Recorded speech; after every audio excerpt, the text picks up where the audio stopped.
Hola, hola, hola, bienvenidos a Vida Emprende Extra. Mi nombre es Alejandro Ortiz y hoy tenemos un invitado especial en el que viene de Sardañola y la verdad me hace especial ilusión porque tiene un libro muy interesante en el que vamos a hablar de todo lo que ha pasado durante esta semana, apagón y demás, y un poquito de lo que es emprender y la vida de emprendedor. Hola David, ¿qué tal? ¿Cómo estás? Alejandro, ¿qué tal? Un gusto nuevamente. Aquí, bueno, saludos a la audiencia y pues estamos para comentar muchas cosas. Bueno, realmente es la segunda vez que entras a un podcast. Ya hicimos una pequeña introducción hace unos meses en Vida Emprende. Pero hoy, como estábamos un poco de actualidad, habías sacado el libro en aquel momento que hicimos el podcast, todavía no lo tenías y demás, queríamos empezar y me regalaste el libro y lo leí entero y la verdad me pareció muy interesante porque es tu vida en general. O sea, en base a una historia, es tu vida contada en todos los capítulos que hay. Entonces, ¿quién es David y qué hace hoy aquí? Bueno, mira, eso me lo pregunto y recurrentemente, pero como habréis notado, mi acento no es de acá. Yo vengo del Perú, inicialmente pues me desarrollo allá, soy ingeniero industrial, me desarrollé allá como un buen trabajador, yo diría, como dicen en los libros, aquel ratoncito que se mueve en la rueda muy rápidamente. Entonces yo era uno de los más aplicados por ahí y resulta que en estas cosas de la vida uno siempre tiene el bicho de querer un poco más. Bueno, para hacer la historia corta, yo tengo una experiencia, me parece beneficiosa, yo digo, como emprendedor, como docente universitario por más de 15 años, en el mundo corporativo, en empresas multinacionales, y decidimos, con mi mujer y yo, emigrar con mi familia a Barcelona. Y yo te estoy hablando del año 2017.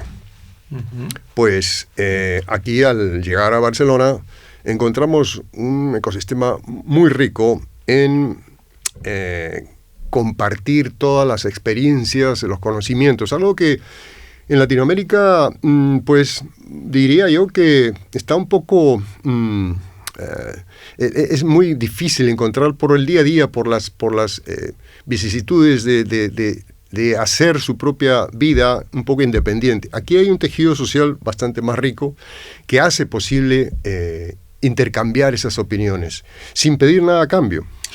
Pero bueno, eso es interesante porque al final elegisteis una ciudad que, claro, es totalmente diferente a donde vienes. Porque tú empezaste en Perú, tú empezaste a emprender en Perú. ¿Cómo fue en ese momento decir emprendo o qué hago con mi vida? ¿Por qué decidiste emprender? Bien, es interesante porque yo menciono siempre, uno es emprendedor de dos formas. O porque lo botan, que se queda sin trabajo, o pues por simple actitud y hobby, estando dentro de un trabajo. Entonces, yo creo que siempre uno tiene que estar pensando, mirar con un ojo al otro lado, a ver qué cosa más puede hacer. Partimos sobre la base de que tienes que saber hacer algo. Es decir, yo veo a veces a muchos chicos que quieren ser youtuber y la verdad que no saben ni cómo, ni por qué, ni a dónde quieren ir, ni menos saber de lo que van a hablar. Entonces, están vendiendo espejismos, ¿no? Humo. Yo creo que lo importante del trabajo, lo cual yo no critico para nada, tener un trabajo es bueno para tener una experiencia y tener un conocimiento. Mientras mejor seas un trabajador, vas a poder liberarte de esa presión de un momento, de un patrón. Claro, después va a ser el patrón el mercado, pero al último tú vas a tomar las decisiones. Uh-huh. Yo salgo de trabajar en una multinacional cuando ya habían cerrado las plantas y me planteo, digo, bueno, a ver, voy a tocar la puerta a otra grande empresa para que me deje trabajar por un tiempo, hasta que no sé hasta cuándo. Estuve más de 7 años en una empresa grande, pero ahora o tomo este camino del emprendimiento o sigo con lo mismo. Entonces yo dije, bueno, a ver, ¿qué puedo perder? Es una pregunta que uno tiene que hacerse, aparte de decir, sé hacer algo, pues bueno, entonces, ¿qué puedo perder yo? Sí, puedo perder un poco de tiempo, pero la experiencia nadie te la quita. Segundo, si pierdes unos cuantos miles de euros o por ahí unos cientos, bueno, también se pueden recuperar. Pero lo que no se puede recuperar es la pérdida de la oportunidad. ¿No? Y muchas veces esa pérdida de oportunidad también, una de las cosas que no valoramos es el tiempo. ¿Qué crees tú que hoy en día el tiempo, qué valor le damos al tiempo? Fíjate, esa es una de las preguntas que tú me comentas y me hace recuerdo a los alumnos de la universidad. Les digo, a ver, ¿cuáles son los recursos más importantes, ¿sí?, de la vida? Yo hablo en general de la vida. Y bueno, algunos me dicen pues dinero, otros me dicen, no sé, algunas otras cosas que son colaterales, pero son dos cosas importantes con las cuales es la esencia de la vida. Y hablo de la vida humana en este caso. Lo que tú dices es el tiempo y lo otro es la energía. Sin energía no somos nada, ya lo hemos vivido en estos días. Correcto. ¿Sí? Correcto. Entonces, no digo por el calor, pero digo por la temperatura que podemos lograr, sino porque es la base del motor de cualquier actividad humana. Llámese máquina, inteligencia artificial o cualquier cosa, hasta un animal. Entonces, el tiempo que tú te refieres, les digo a ellos, a los alumnos, vosotros sois millonarios. Y me miran un poquito así como que, ¿de qué vas tú? Sí, no, tú eres millonario. Y les he calculado, tú tienes en un promedio como esperanza de vida 300 trillones, o un trillón de segundos o minutos. No recuerdo, ahorita lo podemos calcular. Y resulta que ellos dicen, bueno, es cierto. Pero ¿qué dirías tú si es que tú ves por la calle a un tipo así todo viejo como yo y con una billetera que está rebosando de dinero y comienza a tirar los billetes a la calle alegremente, los 50 euros en billete a la calle? Tú lo ves y dices, bueno, este es un loco, me dicen. Sí, es un tonto. Pues bueno, resulta que él tiene el dinero suficiente para hacerlo. Sin embargo, vemos a la juventud gastando ese dinero, que es tiempo, tirándolo por la borda, quemando sus segundos o sus minutos o sus horas y días, desperdiciándolo en cosas que no le va a aportar nada. No va a aportar nada. Yo creo que muchas de las veces en la educación, y tú que estás en ella, le dan más valor a lo que se enseña de antepasados y experiencias pasadas que no la realidad que hay en el futuro o en el presente. Como educador, ¿qué ves tú, sin profundizar tanto, qué cosas les falta a la juventud de hoy en día que a lo mejor en tu época tenías como emprendedor, como trabajador? Bueno, mira, yo no sé si es un tema generacional, un tema cultural, tecnológico, si quieres. Es que no existe el verbo leer. No existe, es como un insulto. Tampoco es que yo haya leído mucho durante mi infancia. Es decir, pero yo le tenía mucho respeto a la lectura, en el sentido de que sabía que de ahí emanaba todo lo que veía como importante alrededor. En el caso de mi familia, amigos, cercanos, grandes, mayores, sabían porque habían leído, y yo lo reconocía. En algún momento de la secundaria, y quizás antes, como lo comento en el libro, hasta me forzó mi padre, porque eso es ya un poco generacional, es decir, en vacaciones, mi padre me decía, tú tienes que estudiar la biblioteca o la librería o la enciclopedia de ciencias todos los días, y me la tomaba. Bueno, ¿a quién le va a gustar eso siendo muchacho, ¿no? El verano se lo queman la mitad del día leyendo, en fin. Pero en secundaria yo me di cuenta de que cuando había leído pues la mitad de esta enciclopedia, yo prácticamente sabía lo que estaban explicando. Y me di cuenta que justo eso era lo que había marcado quizás el puntapié, en el sentido de que el inicio de decir, oye, leer paga, ¿no? Eso es una de las cosas que no tienen. Quizás lo que veo mucho. ¿bien? Creen que con leer así un PowerPoint se piensa de que ya se sabe el tópico. Correcto. No hay ese... la segunda parte quizás es, tienen internet, pero no lo usan. O sea, internet. Correcto. No estoy hablando de redes sociales, ¿no? En nuestra época, bueno, buscar un libro, podías tener suerte de que lo tenían en la biblioteca porque de pronto tu amigo ya se lo había llevado, ¿no? Y no tenías otra opción que esperar tu turno. Ahora tienes, multiplícalo por 100 o por 1000 disponibles, pero no van hacia ahí. Correcto. Yo creo que básicamente el problema es que nos hemos vuelto vagos, en el sentido de que como lo tenemos todo a la mano, no hace falta hacer esfuerzos. Pero esta semana hemos tenido un apagón en el que a mí me encontraba chavales, de no entiendo por qué no tengo cobertura en el móvil. O sea, yo he llegado a escuchar esa pregunta, ¿no? Y decir... Sabiendo que no había luz. Sabiendo que no había luz. Ya, no o sea, ataban los cabos. No sabían que el Internet de las cosas, al final, todo va con luz.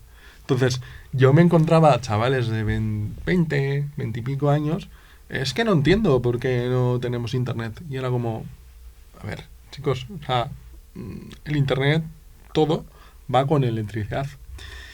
Hemos estado, depende de qué pueblo, unas horas, un día, pero al final hemos visto un caos porque no hemos podido tener una vida normal que estamos acostumbrados a ir al supermercado, pagar con el móvil o pagar con la tarjeta. En el libro comentas que una de las cosas que es importante es ser libre. ¿Para ti qué es ser libre, David? Bueno, en principio, libre es no creer en todo. Libre es tener tu propio pensamiento, pero el propio pensamiento no significa hacer un copy-paste de lo que están diciendo muchos, y ni siquiera las autoridades. Yo digo, los gobernantes tienen la mejor intención para tener popularidad, seguir reelegidos, pero no pienses de que van a ser los primeros en ayudarte. Entonces, en esa libertad que tú dices, es tomar tus propias decisiones y tus propios riesgos, ¿sí? No esperes de que te van a salvar. Ya no eres un niño de 15 años donde tu papá siempre va a ir a correr. Eso no existe. En la vida real, tú eres el dueño de tus acciones y de tus errores. Yo comento algunos errores ahí que tuve durante mi vida, como todo el mundo. Lo bueno es entender por qué y hacer un propósito de cambio o de corrección. Cuando tú me dices que la libertad ayer, o bueno, anteayer que hubo este evento que, en fin, nos trajo bastante desasosiego en algunos casos, en otros no, no teníamos esa libertad financiera en algún momento y la gran mayoría no podía pagar. Nos comentábamos antes de que habían habido eventos inclusive de que los dependientes de las tiendas entregaban, los fiaban, ¿no? Pero eso eran las primeras horas. Y yo te pregunto, ¿qué hubiera pasado si pasaran las 12 horas? Después de medianoche, al día siguiente, tú estarías viendo el mismo resultado en los parques jugando alegremente los papás con los niños. Los papás estarían, pero acojonados, sabiendo de que no van a obtener ni siquiera agua. Yo a mi vecino, que estábamos mirando este evento desde arriba, le digo, consíguete agua. Agua, dijo. Y se lo dijo a su padre, papá, agua. Mira, eso fue como a las 6 de la tarde o 5:30. A las 9:30, que no había llegado, ya estábamos casi por ir a dormir, porque no había otra cosa más. Estábamos con velas, me toca. Me dice, David, ¿tienes agua? No habían guardado. Nosotros no habíamos guardado. ¿Qué pasa? ¿Qué ocurre? Que de donde yo vengo, del Perú, un poquito en paréntesis solamente para decirte que nosotros pasamos una época muy difícil, Quizá muchos de los oyentes no saben de que en el Perú, en la década de los 80, tuvimos no uno, dos grupos terroristas, comunistas y socialistas, el MRTA y el Sendero Luminoso. Estos tipos, como odian el progreso, la civilización, etcétera, derrumbaban las torres de electrificación, las torres de distribución, que provenían de la cordillera, porque ahí principalmente, si no es el 80 o 90%, viene de electricidad hidráulica. Entonces, derrumbaban una torre y se tiraban abajo toda la distribución. Bueno, teníamos apagones muy frecuentemente. Y digo muy frecuentemente, podría ser una vez al mes. ¿Qué ocurre? Bueno, estamos hablando del Perú. Pues esos derrumbes, esos cortes, esos apagones, no duraban más de 12 o 20 horas. Se arreglaban de manera que podían entrar otras redes, otros nodos de otras centrales hidroeléctricas y arreglaron eso finalmente. Es decir, iban arreglando, iban acondicionando esta situación. Yo te hablo de un país de Sudamérica. Hemos hablado de que Ucrania, en guerra, nunca ha tenido, hasta ahora, un apagón total en su país. Han sido cortes en diferentes regiones, pero nunca total. Nosotros no estamos en guerra. Pero hemos tenido total por, ¿cuántas? 8 o 10 horas, no lo sé. Uh-huh. Entonces, eso nos hace pensar. Volviendo al tema de la libertad financiera es cuando tú tienes monedas para gastar y nadie te lo prohíbe. Y tú tomas la decisión cuándo, en dónde y cuánto gastar. Correcto. Yo creo que esto, el que más y el que menos, se ha despertado un poquito con el tema de la moneda digital, el euro digital. Pero al final, si no hacemos algo como sociedad, al final lo van a implementar. Y nos quieren vender de que tiene que ser implementado para tener un ajuste y que podamos gestionarlo. Pero no saben que, por ejemplo, Trump ha prohibido la moneda digital. O sea, Trump quiere también efectivo. Aparte de Bitcoin, criptos y demás, quiere efectivo. No lo quiere prohibir. Entonces, al final, Europa va a tener que pagar el pato de todo la gestión que hacemos. Y al final, ¿qué nos queda? ¿Cómo podemos solucionar esto? Porque tú en el libro cuentas que una parte de tus empresas o emprendimientos has podido vender esos negocios. ¿Cómo es vender un negocio hoy en día? Y cómo, si hay un negocio, porque hay muchos emprendedores que por amor a su hijo no quieren desprenderse. ¿Cómo hiciste tú ese paso? Bien, la primera parte que mencionas es solo para completar y ponerle los puntos, es que el euro digital te lo están envolviendo en un paquete muy bonito, uh-huh, de seguridad y tal, pero ya vemos que no es seguro, y menos sobre todo cuando de tu posibilidad de comprar las cosas más obvias depende. Entonces, yo creo que aquí han quedado claras dos cosas. En principio, y es patente para todos los españoles, yo supongo que para todos los europeos, es la moneda electrónica, o como quieran llamarla, es simplemente tan vulnerable como lo que hemos visto ahora. Uh-huh. Y lo segundo es de que llevamos más de un día y no tenemos una respuesta. Esto no es tan complicado, porque los sistemas automatizados, como son el tema de la generación de energía, es simplemente hacer un balance de qué cosa ha pasado. Esto no es un caso judicial que hay que analizar demasiado. Entonces, lo que se pretende quizás es enfriar la cosa y diluirlo ahí en unas tertulias en el Congreso para que finalmente después salga un cabeza de turco o turca, qué sé yo. Pero el tema es que tenemos claro de que han sido dos cosas. Primero, la libertad ha quedado tocada. Uh-huh. Y segundo, nuestra posible o quizás en algún momento mal entendida esperanza y responsabilidad de las autoridades, pues ha sido casi cero. Y hasta ahora lo sigue siendo, porque no puede haber una falta de responsabilidad frente a este caos que ha habido y nadie salga a un costado. Eso no existe en el mundo. En un país civilizado como este, que nadie dé cara y diga, bueno, ¿sabes qué? Renuncio. Yo no estoy hablando de la más alta autoridad, pero por lo menos el representante de esta empresa. Correcto. A ver, ¿qué ingeniero por ahí lo van a sacar uno de tercera y le van a decir, mira, tú como no estuviste haciendo tu tarea, te vas? No lo sé hasta dónde. Entonces, ese es un punto. Lo otro, con respecto a la venta, pues hablaste hace un rato de lo que es el tiempo. El tiempo hay que entenderlo como un resorte que tú vas comprimiendo, ¿sí?, en una apuesta de valor.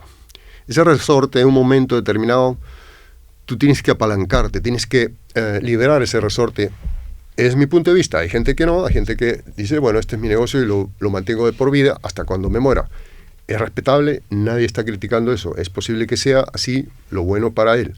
Depende del perfil del inversionista, ¿no? No es lo mismo una persona que sea mayor y que no tiene ningún perfil de riesgo, dice, bueno, me quedo con mi cafetería hasta el último día de mi vida. Perfecto. Pero ¿qué pasa si esa cafetería ha tenido tal éxito? De pronto, porque al frente hay un banco nuevo o una oficina, qué sé yo, de una multinacional, y comienzo a vender como loco. ¿No es el momento de venderla? Porque ya está en un valor mucho más alto, y no solamente del predio, sino también del valor económico.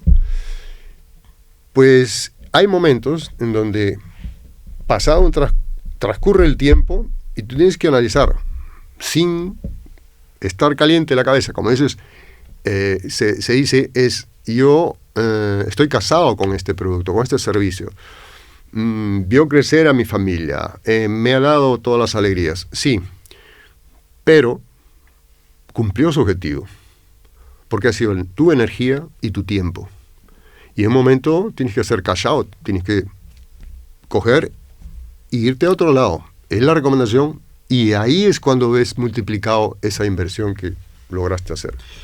Yo creo que esto, muchas veces, el problema que nos encontramos es que tenemos como, lo que te decía, ¿no?, como un amor a la creación que hemos hecho y demás, y como que no pensamos nunca en venderlo o verlo o dejarlo ir, ¿no? Como si fuera un matrimonio, como si fuera un familiar.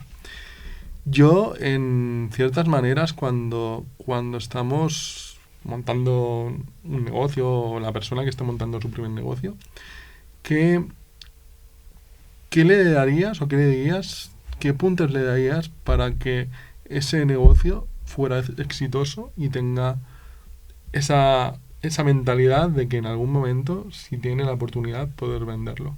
¿Qué pasos le darías? Bien, en principio, creo que son 2 o 3 cosas, pero lo primero es ser paciente. Yo hablo en el libro, paciencia no sin acción, es acción en el pensamiento. Es decir, tú tienes que ser paciente en que vas a ir sembrando, ¿no? El agricultor dedica inversión de agua, semillas, tierra, fertilizantes, y no va a esperar que al mes o a las 2 semanas tenga ya frutos. En muchos casos puede esperar hasta año o más de eso para comenzar a ver esos frutos. Entonces, la paciencia es algo importante. No significa que no vas a querer crear algo de valor en esos momentos, pero por lo menos estás interesado en que tu energía y tu tiempo no va a tener un reflejo inmediato, ¿sí? Claro, eso involucra de que pues tienes que tener algo que te apoye, algo que te diga, bueno, a ver, vamos a seguir intentando, cuando no son las cosas que se podrían esperar, pero ahí va, ese es seguir intentando. En la paciencia no es quedarte cruzado de brazos, es significa sigues haciendo, sigues apostando. Hay muchos casos, lo podemos mencionar, desde pues, Jeff Bezos, con Amazon, como Elon Musk, comenzaron estas empresas en negativo, años, o sea, alrededor de una década de años ahí estaban en negativo, para ahora ser lo que son. Entonces, yo creo que eso es lo primero. Lo segundo es ser humilde. Un poco, esa humildad es decir, escuchar lo que quieren el cliente, ver lo que está haciendo la competencia, aceptar lo que está bien y lo que uno se equivoca. Si yo me equivoqué, bueno, inmediatamente, y reaccionar con el cliente. El cliente no perdona, el cliente puede ser tu amigo, pero mañana le van a exigir que traiga mejores productos a mejor precio. Entonces, yo cuando comencé con esta empresa, yo a los clientes los enamoraba, me refiero a que entregaba productos nuevos, innovadores, cada vez más. ¿Para qué? Para tenerlos ahí. Finalmente, claro, entré con una línea de trabajo fuerte, constante, y contratos a largo plazo. Entonces, eso me dio un poquito más de tranquilidad para ir a ver otras cosas, pero al principio tienes que un poco jugar atendiendo estas necesidades muy fuertemente. Uh-huh. Yo muchas veces cuando miro a emprendedores que están empezando, muchas veces les cuesta mucho es que me cuesta mucho encontrar un cliente o que el cliente me entienda. El problema que tenemos es que no escuchamos a los clientes. Le damos por supuesto de que tú tienes que empezar, nada más que te contraten, tienes que empezar a cobrar algo. Muchas veces el valor que tú aportas no es monetario, sino puede ser de gran interés o de, sobre todo, empezar un camino. En tu trayectoria, cuando tú tenías tus empresas y cuando has sido formador y has estado formando en diferentes ámbitos, ¿qué te encuentras tú de tus alumnos? Porque al final ¿tienen un valor de lo que tú le estás enseñando o no? Bien, es bastante amplia la pregunta, la quiero enfocar de esta forma. Yo a veces les pregunto, a los alumnos les digo, ¿cuál es el área más importante de la empresa? Todos por default dicen, recursos humanos, todo el mundo. ¿Estamos de acuerdo? Recursos humanos, sí, bien, ¿qué pregunta es esa? Claro.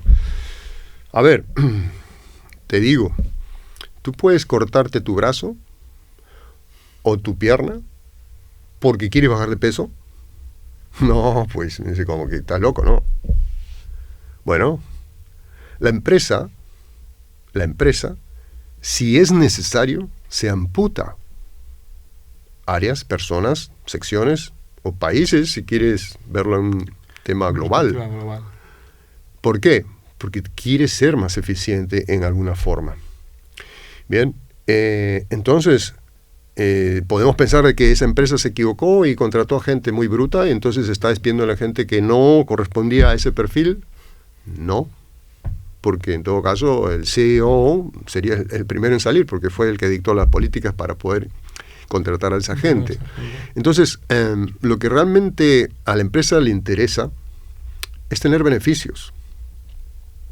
Si no tienes beneficios, tú puedes tener una bonita cara, un bonito trato, la mejor oficina, qué sé yo, o mandarle flores o chocolates a la dueña de una empresa, pero no te va a contratar por eso. Es porque le vas a hacer ganar dinero. Y a su vez tú también ganas dinero. Entonces, de acuerdo, el recurso humano es importante. Yo diría importantísimo, pero el recurso humano que produce y que hace ganar a la empresa es el importante. El resto no, el resto está calentando una silla y adiós después. Entonces, por eso es que tú tienes que volverte valioso para la empresa. No como que la empresa te está dando... una oportunidad. Sí. A ver, yo tengo el derecho a un trabajo. No, perdóname. tú tienes el derecho a comprobar o hacerme ver de que tú eres beneficioso para esta empresa. Es lo único. Te doy la oportunidad para demostrarlo. Si no puedes demostrarlo, bueno, lo siento. Es así. Entonces, es importante eso, entender. Yo creo que muchas también de los problemas que hay dentro de la empresa es la parte operacional. Muchas veces tenemos o pensamos que tenemos que contratar a muchas personas, pero no tenemos unas bases de cómo la parte operacional puede empezar a funcionar.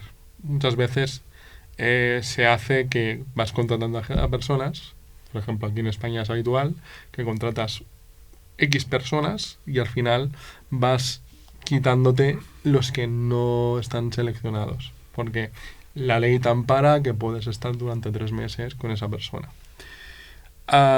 ¿Tú lo ves productivo eso? Bueno, a ver, yo en España tengo, una idea que ha ido modulándose en el tiempo, porque claro, así como en Europa se ve posiblemente Latinoamérica como un conjunto, somos países distintos, y no solamente de cultura, sino también enfoques de vida similares, pero también distintos. Mira lo que está pasando en Argentina. Brasil se ha quedado estancado, en fin, y varios países han tenido mucha variación. Miras El Salvador, Chile, en fin. Cuando hablamos de España, y nosotros viéndolo desde del otro lado del charco, vemos un conjunto que es Europa, Comunidad Europea. Bien, pero ¿qué resulta? En la Comunidad Europea no está en comunidad, porque comunidad significa que tenemos las mismas reglas de juego internamente. Aparentemente sí para algunas reglas, pero para otras no, porque cada país se maneja distinto. Diferentes haciendas, diferentes impuestos, diferentes derechos, diferentes leyes básicas, y además en cada comunidad la forma como se aplica. Entonces son 17 minigobiernos. Entonces, claro, encontrar un enfoque único no es lo mismo. Quizás no sea lo mismo emprender en Madrid que en Barcelona o en Málaga. Entonces, por eso es que mucha gente está yendo hacia Andorra, en fin, sitios más amigables en ese sentido. Yo creo que hay mucho por hacer ahí. La parte legal un poco se está cubriendo el por si acaso vamos a dar esto. El por si acaso. En una empresa no trabaja tanto así. En una empresa no puede decir, mira, por si acaso vamos a contratar a una babysitter o una canguro, por si acaso hay una madre que venga con sus hijos y vamos a atenderla acá. Por si acaso vamos a tener un doctor porque pronto necesitamos una atención y vamos a tener. Pero estamos hablando de una empresa de pronto de 5 o 10 personas, porque tenemos una necesidad de poner una ley en beneficio de todos. Entonces hay un costo-beneficio. ¿Y qué es lo que pasa? Las pequeñas empresas son pymes y son autónomos. Y entonces estamos matando ese posible crecimiento, emprendimiento que se va a convertir en una empresa mediana. Mi empresa, cuando yo comencé, éramos 3 gatos. O sea, cuando hablamos 3 gatos era el que habla, mi socio, y un asistente que había en la parte de, digamos, operacional, pero ni siquiera la estábamos entrenando, hasta que conseguimos personal. Y hemos llegado, después de 3 años y medio, a entre 150 a 180 operarios, dependiendo de la temporalidad. Quedamos después en 200, cuando ya, finalmente, sabíamos que esos 200 eran operativos.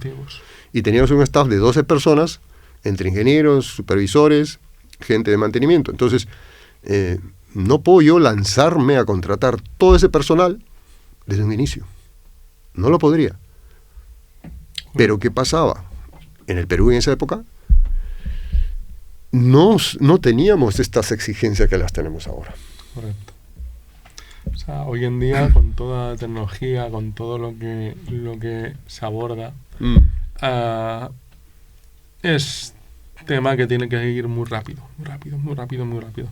Y al final, cuando hay un parón, como el COVID o como lo del lunes, te haces replantear muchas cosas, que al final la rapidez no es gestión de calidad, sino es gestión de todos los procesos que tienes que hacer internos, todos los procesos de operativos, o sea, todo lo que es la empresa son procedimientos. En tu día a día, con la tecnología, ¿qué procedimientos te ayuda a la hora de dar clases y cómo lo aplicas tú en tu día? Bien, digamos que todo el mundo habla de inteligencia artificial y evidentemente todos los usamos de una forma u otra o nos utilizan de una forma u otra. Yo lo utilizo mucho porque evidentemente el tema de las clases para mí antes era un tema de utilización digamos, intensivo de tiempo. Me demandaba demasiado el estar levantando información, creando el contenido y tal. Entonces, yo en un curso porque dicto no solamente cursos regulares, sino cursos de diplomados y máster, entonces necesitaban un tema específico, qué sé yo, blockchain o cosas de estrategia, etcétera. Entonces, yo tenía que crearlo. Finalmente, desde el año pasado, comienzo a utilizarlo. Yo digo, wow, esto es una pasada. ¿Por qué? Porque claro, yo no voy a hablar de energía atómica, que no lo sé, o sobre hortalizas, tampoco lo sé, y no voy a hacer un advenedizo para leer tres o cuatro papeles y decir que lo conozco, no, pero hablo de cosas que sí puedo dar ejemplo. Entonces, el valor agregado de un docente es que ha vivido una experiencia basada en ese conocimiento, que yo voy a darme el tiempo a explicarte y te voy a retar para comenzar a ponerte pilas en eso. Pero no voy a tener el tiempo para dedicarme a crear un PowerPoint que tú me lo vas a leer, posiblemente una hora. Ni eso. Y de pronto de eso. Entonces, a mí me interesa que tú ganes experiencia haciendo, no leyendo ni escuchándome, haciendo. Entonces, se crean casos, se discuten, en fin. Entonces yo le puedo pedir al ChatGPT o al DeepSeek, mira, créame un caso sobre esto, un caso real sobre tal empresa, o en fin, créame los datos, tal, y ahí está. El problema está hecho. Yo le digo, mira, hemos visto esto, lo vamos a aplicar, y después tú me vas a presentar cómo es que lo podrías aplicar en una empresa o qué ganancias has tenido. Entonces, ya es un poco más rico, se acelera el conocimiento, se utiliza. Yo no digo que te va a hacer el 100% del conocimiento para los alumnos, porque hay también de los que no quieren hacerlo y hacen estos, cortan el plazo. También utilizan para desarrollar su trabajo, ¿no? Pero yo creo que eso es importante. La tecnología nos va a ayudar, sin embargo, va a ayudarles a aquellos que saben y quieren utilizarlo. Yo tengo un especial amor o cariño a los profesores actuales, porque, y ahora me voy a meter un hacha en mi propia espalda, porque realmente en la secundaria me estoy encontrando que no apoyan el poder enseñar inteligencia artificial o tecnología en sí. O sea, la base de la tecnología, hoy en día les enseñan qué es una resistencia, qué es un circuito, pero estos chavales al final lo que necesitan es tener varias cosas. Lo que no puedo entender y no apoyo es que les digan a todos que al final la inteligencia artificial lo van a utilizar como una herramienta para copiar y no para aprender. Sí. ¿Tú te encuentras en clase de que realmente el que copia se sabe que copia? Porque eso se sabe. Pero el que desarrolla tiene una capacidad mucho mayor que todo lo que tiene alrededor de la clase. Y eso los profesores no lo ven. ¿Qué mensaje podrías dar a esos profesores que están empezando o que entran dentro del mundo de la educación? En toda tu expertise en este tema, ¿qué les podrías aconsejar? Mira, el conocimiento, yo creo que hay un tema muy, muy particular que efectivamente lo vas a manejar a nivel de una inteligencia artificial. Pero el problema que yo veo en el fondo, el trasfondo de esto es que no tienen las habilidades soft.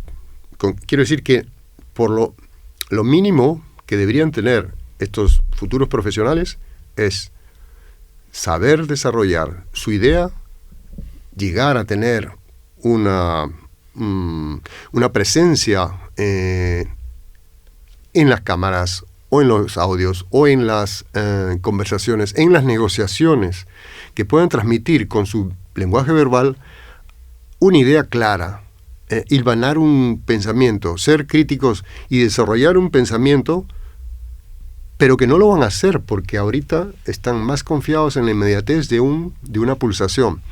Yo tuve, para concretar, un curso con unos estudiantes norteamericanos, hace unos meses, y entonces yo esperaba que unos muchachos de Estados Unidos sean un poquito más,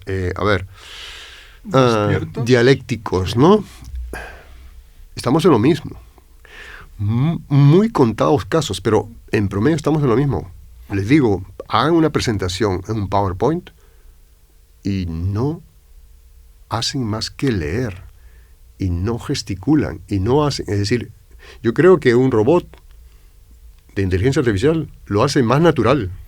Sí. Entonces, yo le digo, a ver, pero este es vida o muerte. Para vosotros presentas tu producto ante un venture capitalist, o sea, un inversionista, y tú le vas a dar dando la vuelta a la espalda, mirando así, y no. Entonces, a ver, el conocimiento está bien, seguramente de alguna forma van a suplirlo, pero la parte de desarrollo humano se está perdiendo. Es como, personalmente yo te digo, yo estoy perdiendo de alguna forma mi caligrafía. Yo me puedo escribir ahora y yo, ¿de dónde salió esa letra? Por Dios, es que ya no escribo. Ellos están perdiendo no solamente eso, sino su capacidad verbal. Esto que acabas de decir lo he visto ayer y antes de ayer con un monologuista que es Alex Clavero, que hizo un monólogo sobre el apagón. Y una de las frases que decía era: se me había olvidado escribir, porque todo lo que hacía, todos sus guiones, lo hacía a través del ordenador y demás. Y claro, para poder hablar del apagón al día siguiente en la radio, porque en la radio no paró, tuvo que escribir a mano. Y se dio cuenta que al final, dices, es que se me ha olvidado escribir. O sea, no sé cómo he escrito esto, pero se me ha olvidado. Exacto. Entonces, yo creo que muchas veces el tener que también acoger la tecnología, nos olvidamos de la parte humana. Las habilidades. Las habilidades de cada uno. Entonces, como emprendedor, ¿qué habilidades crees que tiene que tener? Bien, es compleja. La empresa que uno inicia, se inicia por algo básico. Tu interés en que lo que hagas va a hacerte ganar dinero. O sea, tú no estás en una ONG, no estás en un convento, no estás en ni siquiera un servicio público. Tú lo haces porque necesitas ganar dinero. Bien, cuando tú estés convencido de que sí necesitas hacer esto para ganar dinero ahora o después, no es necesariamente inmediatamente, con algo que tú sabes y tú quieres porque crees que tiene un valor para la sociedad, bien, estás en un buen camino. Lo segundo es hacerlo rentable. Pero, a ver, en el camino te vas a dar cuenta que cuando tú estés ganando dinero, estás haciendo ganar dinero a otros. Y no te vas a dar cuenta. ¿Me das unos 30 segundos? Uh-huh. Yo comento ahí un evento que después de 5 años en mi empresa, durante todos los años hacíamos una fiesta de fin de año con todo el personal. Uh-huh. Y una vez llego a fin de año a celebrarlo con todos los personales, ahí con los personal obrero y tal, jugar, vóley, qué sé yo, fulbito, y un poquito de cerveza y tal. Y bueno, en un momento yo me retiro antes, y hay una señora que se aproxima y me dice, me llama ingeniero, ¿ya se va? Sí. bueno, ¿me puede llevar a mi paradero de bus? Sí, claro. Ella tenía minusvalía, usaba muletas, siempre. Y le digo, pasa adelante, perfecto, vamos. Y cuando estábamos en camino, que estaba más o menos a 1 kilómetro, ella agarra como una especie de madre, me coge la pierna y me dice, ingeniero, gracias. ¿Gracias por qué? Porque estoy trabajando acá hace 5 años. Bueno, te has ganado el puesto. Tú quieres trabajar. No tienes que agradecerme. Tú estás haciendo esto porque quieres y hay oportunidad. ¿Por qué va a ser diferente? No. Es que en este tiempo yo he podido pagarle los estudios a mi hija de enfermería. Y el próximo mes se va a Italia con un contrato de trabajo de enfermera. Dije, ¿qué? Yo he querido hacer esto y ella ha logrado su plan de vida. Entonces, cuando yo estaba queriendo hacer algo para mí, lo estaba haciendo para otras personas como ellas. Entonces ahí yo me di cuenta, dije, a ver, David, ¿tú querías ganar dinero? Sí. Ella también lo ha hecho. No habrá ganado un montón, pero sí, ella particularmente porque pensaría de que no podía trabajar en otro sitio. Es así cuando uno comienza a desarrollar algo personal, con un objetivo claro, y al último es un efecto que tú lo haces en la sociedad, en tu familia, alrededor. No lo ves. Quizás ni siquiera lo tengas en mente. Posiblemente es mejor, porque si vas a estar distraído queriendo ayudar a todo el mundo, no te vas a ayudar a ti. No te vas a ayudar a ti mismo. Muchas veces, sobre todo aquí en España, somos muy críticos con los empresarios. Hay de todo.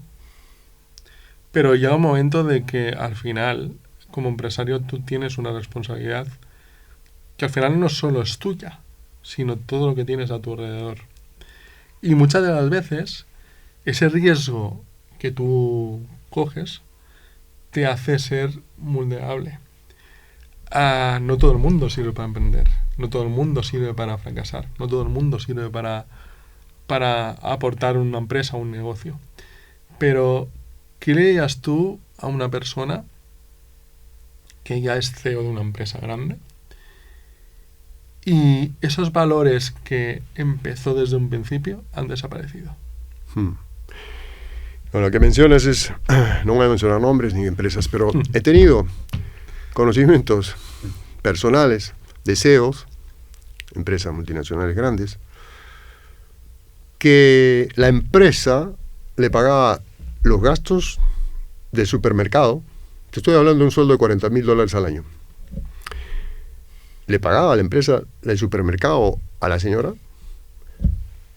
que cogía desde las toallas sanitarias hasta todas las carnes que podía comprar y las pasaba como caja de la empresa. O sea, a ver, hay de todo, como dices. Yo creo que son 3 valores básicos que uno no debe perder de vista. Uno tiene que ser justo, legal y ético. O sea, justo porque como CEO tú tienes que tener un recurso medianamente feliz, ¿no? Pero por lo menos satisfecho de que estás siendo tratado justamente. Que no hay, porque tú me caes mejor o tú eres amigo de mi compadre y yo te voy a hacer, ¿no? Te voy a subir en escala laboral, salarial. O de acuerdo a tus logros vamos a bonificarte o considerarte legal porque estás obligado a cumplir la legalidad, no puedes escaparte y estás obligado a hacerlo. Obviamente con todas las asesorías necesarias. Y ético porque si no vas a perder credibilidad. A ti te conocen por fuera, por dentro, ahora con las redes sociales. Si tú vas a decir que, ¿sabes qué? Tú estás a favor del movimiento LGTBI. Perfecto. Pero al último, tú eres una mierda tratando a cualquier persona que no es igual que tú. ¿O eres racista? ¿Tú con qué cara vas a poder enfrentar a tu gente o a tus clientes cuando te conozcan de verdad? Yo creo que esas condiciones son básicas. Me acuerdo de un evento que ocurrió de algo similar, ¿no? Y bueno, seguro te lo comentaré después. Yo creo que una de las cosas clave es ser persona al final. Pero nos encontramos en toda tu experiencia. Has hecho también inversiones en criptos, en inmuebles. ¿Cómo ves o qué has aprendido en todos estos años en tema de ser inversionista y ser inversionista tanto en la parte de cripto como en la parte de inversiones en inmuebles? Mira, entendí qué cosa es el dinero. En realidad nosotros estamos acostumbrados desde niños a manejar dinero, ya sea digital o monedas, ¿no? Entonces, inclusive los niños saben de que, o se confunden de que en el banco, el cajero, ¿no?, es ilimitado lo que uno puede sacar.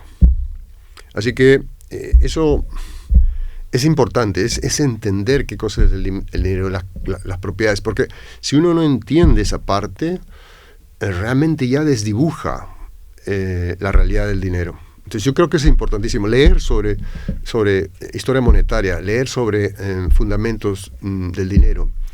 Eso es necesario que tiene que uno pasar para entender. Y después entrar a las inversiones, aquello que puede preservar tu valor. ¿Tú ahora mismo te consideras que eres libre financieramente? Yo creo que eso no se consigue de un momento a otro. Pienso de que estamos orientados a eso. Que estoy menos dependiente de lo que haga o no haga el gobierno, sí. Antes era 100% dependiente de lo que haga la empresa, o conmigo, o en mi empresa. Pero ahora me puede importar medianamente o casi nada lo que pueda hacer el gobierno, porque en realidad va a afectar de una forma u otra, pero depender menos, yo creo que es la tendencia que tiene que uno estar enfocado. ¿Tú crees que el tema de la criptomoneda, después de lo del lunes, empezará a tener un poquito más de sentido? Mira, yo hablaría de dos cosas cuando hemos hablado del dinero. Una cosa es una reserva de valor y otra cosa es una especulación, que es importante para efectos de multiplicación de inversión. La primera, podemos visualizar activos como inmuebles, inversiones, invenciones, patentes, negocios, inclusive el oro. Si tú ves el oro, realmente lo que está haciendo es lo más natural del mundo. Mantener su valor. No, pero es que ha subido. No, lo que ha pasado es que las monedas fiat se han tirado abajo. Entonces, cuando uno ve el precio del oro, que está así, 3.300, 3.400, 3.500, dicen que ya a fin de año pasan los 4.000. Y seguramente llegará a 10.000. ¿Por qué? Porque el valor del dinero está así. Y va a seguir bajando. ¿Qué tendrían que hacer para que no haga esto, si no se eleve? Es retener la deuda, es eliminar la deuda, es bajar los impuestos, es pagar esa deuda, lo cual no va a pasar. Entonces, la tendencia es esta.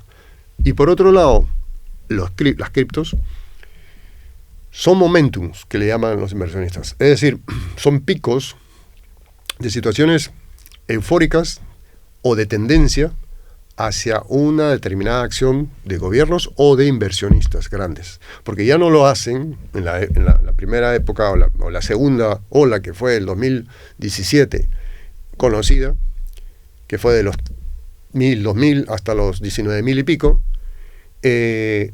lo hicieron los pequeñitos, o sea, gente como nosotros, que después han venido las instituciones y ya se han montado al caballo, porque saben de que eso es posiblemente el valor de refugio en el futuro. Posiblemente, digo, ya está El Salvador. Acaba de salir un gobernador de, me parece que es Nueva Gales del Sur, en Australia, diciendo, señores, nosotros queremos ser la primera nación del mundo en criptos. ¿Para qué? Para tener la mejor reserva de valor. Bueno, acá es una carrera del primer como le llaman los americanos, first mover advantage, o sea, el que hace el primer movimiento tiene la ventaja, ¿no? Entonces, claro, Salvador es pequeñito, pero un país como Australia, después estados como Texas u otros que ya están en esa línea, pues vamos a ver cómo va la cosa. Cuando ya comience una inversión así masiva, seguramente va a haber unos picos. Va a haber picos y de ahí correcciones. Bien, cuando tú entras en punto de entrada, o sea, en una inversión tú tienes que tener muy claro tu punto de entrada, tu punto de salida. Nunca pienses de que esto es infinito.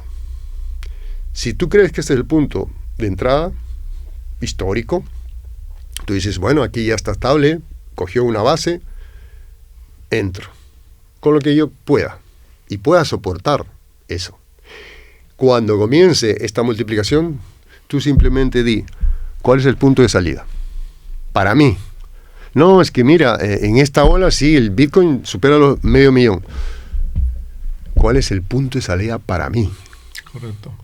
¿Por qué? Porque yo ya tengo mi objetivo de salida para dónde ir. Si no, entonces estoy jugando los dados, a ver cuándo me sale el 6. Sí, muchas veces el problema de las inversiones en cripto es que no ponemos un límite hasta dónde podemos llegar para poder retirar. Muchos de la gente que no sabe de inversiones y inversiones en cripto va metiendo dinero, que al final se da cuenta que cuando mete un bajón, porque las monedas van cambiando, van perdiendo valores, van saliendo monedas nuevas, al final no saben qué límite. Si tú pones 100 euros y quieres llegar a los 200, te tienes que poner un límite, 150, para poder decir, bueno, por lo menos de esos 100 que he puesto, 50 euros me puedo llevar de inversión y es viable y es bueno.